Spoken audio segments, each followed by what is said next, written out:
Patrick Lloyd, thank you so much for joining us on A Breath of Fresh Air today. Terrific to meet you. And you, thank you for having us, Sandy. Oh, an absolute pleasure. I've been a long-time fan of the Equals. Have you been with them from the start? Yes, right from the beginning.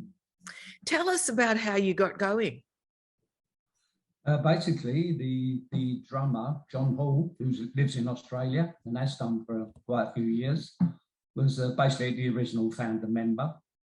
And then EDDY GRANT joined the band, then Durban, Lincoln, Gordon, and Eddie and I went to school together.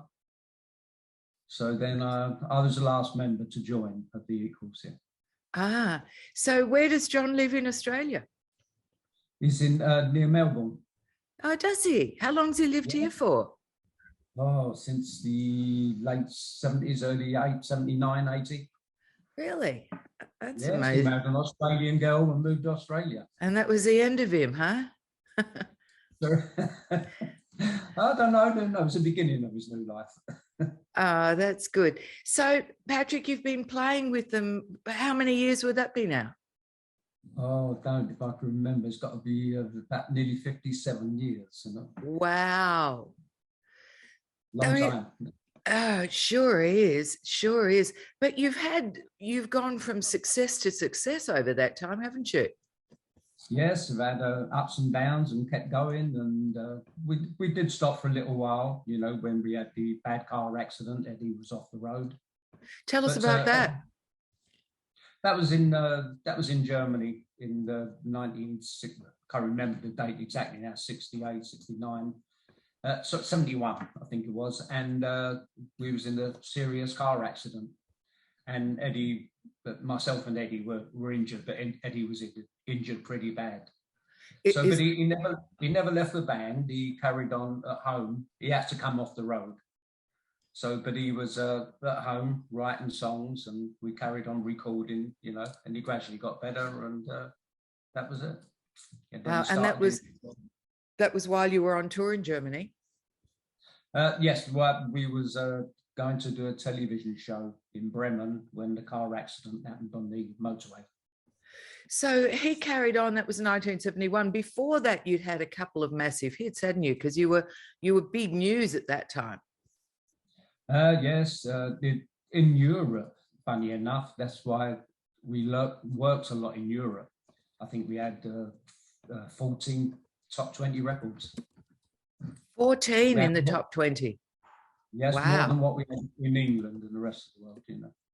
Around the world, it was mostly Baby Come Back, Viva Bobby Joe, Black Skin Blue Eyed Boys.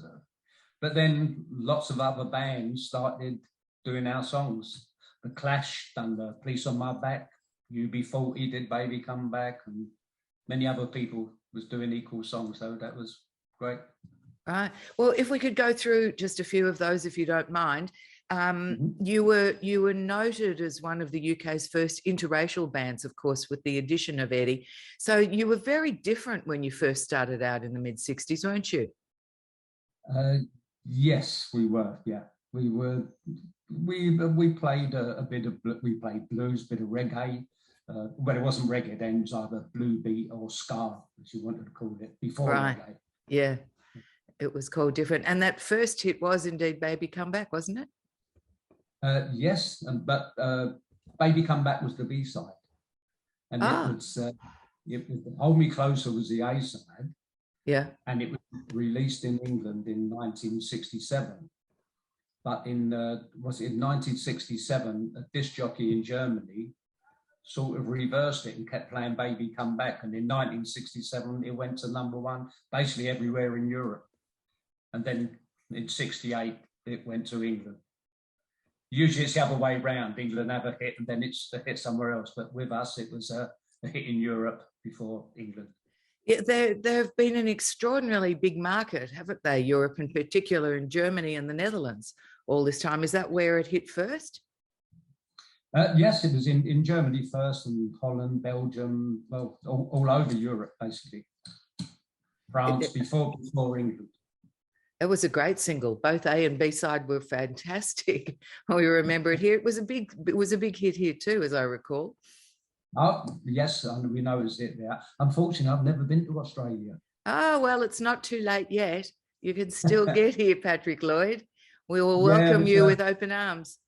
it's that long flying trip. Oh, I know it. Tell me about it. But I mean, you've got a new single out, and I want to talk about that too. But you could certainly tour here on the back of that. It's an awesome sound. But let's keep going where we were. So, how did you get EDDY GRANT to join the group in the first place? It was John Hall. Sorry, 1 second. Sorry. That's okay. I'll just do that bit again. His shrill voice just cuts through my microphone. How did you get Eddie to join you in the first place? It was John Hall, the drummer, who basically was forming the band, and Eddie went to school also with Eddie. The three of us went to school, and Eddie joined the band. John and Eddie was basically the first two members, and then they was looking for singers. So then the Gordon brothers come along to do an audition as singers, and Dave Gordon got the job as a singer, as you can say. Between John and Eddie, they chose him, and Lincoln become the guitarist in the band. Right. Did Eddie hold any reservations at the time, given all the UK bands were white? Was he concerned a bit at the time? No, not at all. It was just it's just the way that happened. There was no there was prejudice in England in that time, but things were different. People went to school together, you know, and no, we just played together, and people come along and liked the music, and that was it. And what were your influences? I think many influences in the bands. With it would have been the bands like the Animals, but then I liked B.B. King. Eddie liked Chuck Berry, you know, and played a lot of rock and roll as well as singing. Then we was lucky enough, because of the influence, the black influence, we played the reggae, and well, it wasn't reggae, like I said, it was ska and bluebeat and blues, which we liked. Right. So that was. And that first single, Baby Come Back, off the back, well, literally off the back of Hold Me Closer. What do you think it was about that caught everyone's imagination? It's very, if I knew that, we could have had a load more numbers, you know, if anybody knows. It's it was the sound, and maybe the image as well, you know, at the time. And seeing a multiracial band, and the Equals were most probably the first. You know, you had the Foundations, that was also in '68, but the Equals, the one thing that the Equals did, we had a hit album in 1967 in England, a top 10 album before we had a hit single, which was quite phenomenal. I think before any other band had a hit album, before a single, we did. Yeah, it was in reverse order, right? Yeah, it was. But I think that was a lot to do with the pirate radio station started playing it, and then people picked up on it, and then, you know. Yeah. Well, they were loving your sound. It was also very new for Europe at that particular time, wasn't it? That's right, yeah. And the image was different as well, to see a multiracial band, you know. Yeah. There've been there was I did an interview with somebody on the BBC, and they said, oh yes, but there was a band before the Equals that was multiracial, and that was I've forgotten his name now. What do you want to? Emil Ford and the Checkmates. And I said, but they weren't a band. There was Emil Ford and the Checkmates. This was the Equals, and you had the Foundations. I said, but Emil Ford was quite a few years. He was you know, and also Gina Washington and the Ram Jam band was a big band. That's right. Right. Also took one of our songs, I Get So Excited, and I think it was his biggest hit that he had, you know, so it was good. We were very lucky. We had a prolific songwriter like EDDY GRANT, you know. Just that's what I was going to ask you. Eddie was writing all those terrific hits? There was a mixture, but most of the hits were written by Eddie. He was the main writer of the band, the main influence, you know. He had this time, like after having the car accident on the road, of course, he was sitting indoors writing songs while we was out on the road. And where So, was he drawing influence from for his songwriting? all over. His dad was a musician, a trumpet player. You know, my dad played the piano. So there's all different musical, influences from that time. And is he residing in Jamaica these days? No, he lives in Barbados. Oh, in Barbados, that's right, where he has a recording studio. Yes, he has a recording studio there, and I talk to him virtually every other week. We're all in contact because, as you see, the new song "Nobody's Got Time" was written by Eddie, and this is at the time when Eddie was in the band. He was writing these songs, and we was going to a different level. The songs we was writing, like you say, it was "Nobody's Got Time." All these records were sort of made in the 70s, but they was too far advanced. Ahead of their time, you think? Yes, they were too. And now this is why I chose to do some of these songs from the albums that we did. The Borneo album and the Mystic Sister album. These are songs. And at that time, we went into litigation with record companies, so we wasn't allowed to release records. And then one day in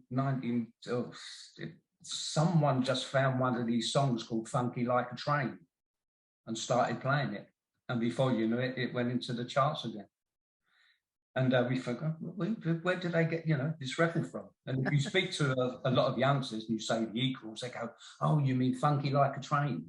They've never heard of Baby back there too young. Oh, wow. How interesting. Yeah, you haven't heard of Funky Like a Train, have you? I haven't. Oh, you have to have a look. We'll definitely have a listen to that one now and bring everybody up to speed. Now, I've got to say, I'm a baby come back type of girl. That's what I know the Equals from. Yeah, definitely. So you're saying that this new single was actually an old song that you've just decided to put out X amount of years later? Yeah, I decided to because we have a few younger members in the band. Sounds have changed, and so I thought this, and also in our new album that we're in the studios making, there's quite a few songs I've taken from these two albums that were never really released, and I thought they was all great songs which Eddie wrote, and they have something to say, and what they're saying is up to date. Well, what are they saying? What are they saying, Patrick? Well, basically telling the truth. What it was telling you there is now it's a statement of what it's telling you now about young people on drugs, everybody dropping out of school, everybody's doing, and this was written in the late 70s. So, that was ahead of their time. Not much in the world has changed, really, has it? Certainly not for the better. Yeah, it was starting then, and I think it's gotten worse, to be truthful. Yeah. So the Equals kind of quietened down once that disco era came to be, and then, of course, the punk movement. What were you doing during that time? Still playing all over Europe. The Equals were all over Europe, because we like to say, having 14 top 20 records. You was always getting work. Right. And then other bands were doing the songs, like I said, the Clash and all that. These bands come along, and they was playing our songs. So great. Very flattering.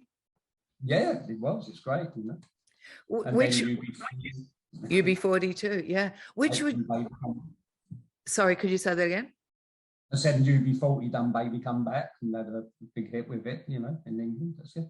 So, and bringing it all to a whole new generation. That's pretty awesome. Yes. Of all of those top 20 hits, which one did you like best? I think it has to be another, when you think this song was written, and it's called Black Skin Blue Eye Boys. And why do you like that?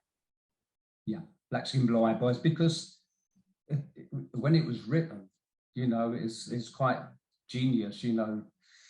If you listen to the words of the songs, you realize it is a song of today with all the Black Power, things going on, and things. So it's a statement. We ain't going to fight no war. Also, it's all in there.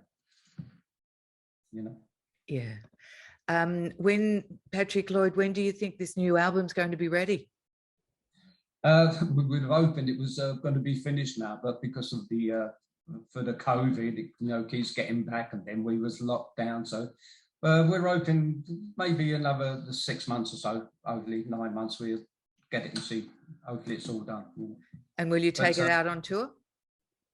Yes, hopefully, yeah. Beyond Europe? Mostly in Europe, but we did have we've had since 2 years ago a tour of Canada, of North America, that we've not been able to do because of the COVID and the restrictions there change. And it's still going on now. Go one day you're there, one day you're backwards. You never know where you're going, you know.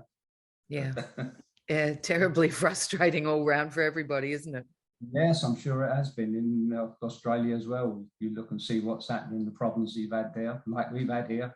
Yeah, at least we all share the same. The one thing that's it's certainly made the world a smaller place, hasn't it? We're all going through the same.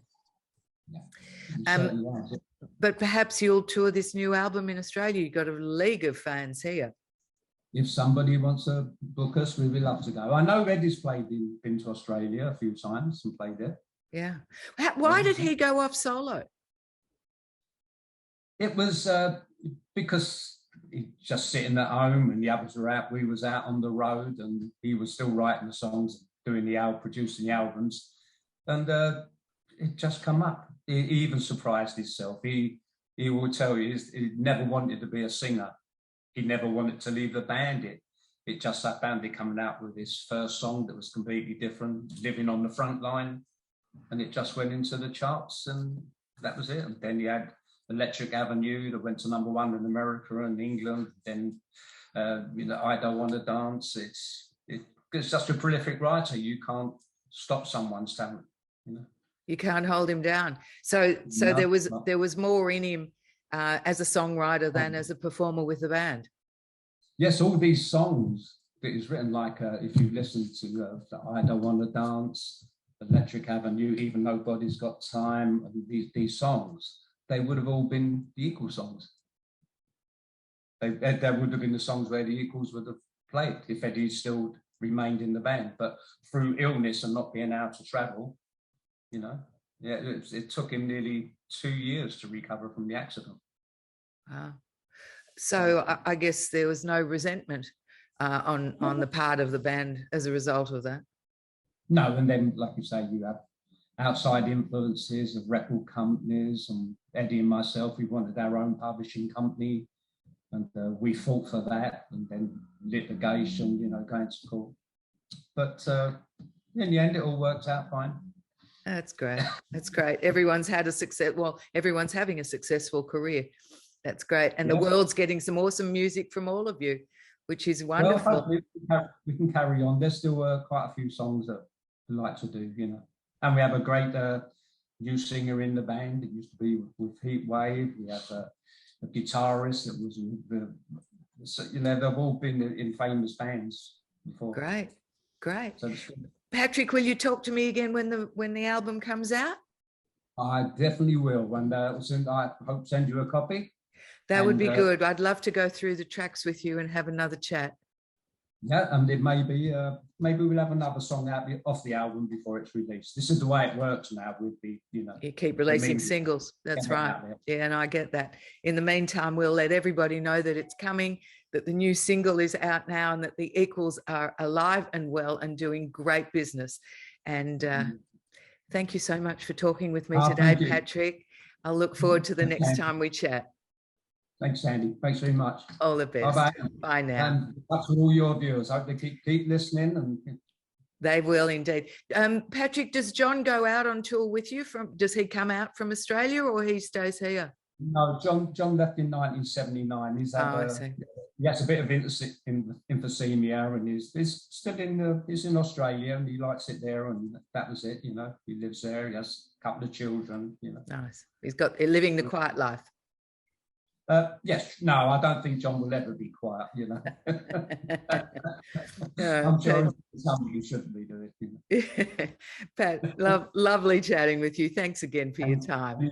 All the very best. Bye. Bye. Bye-bye. Bye.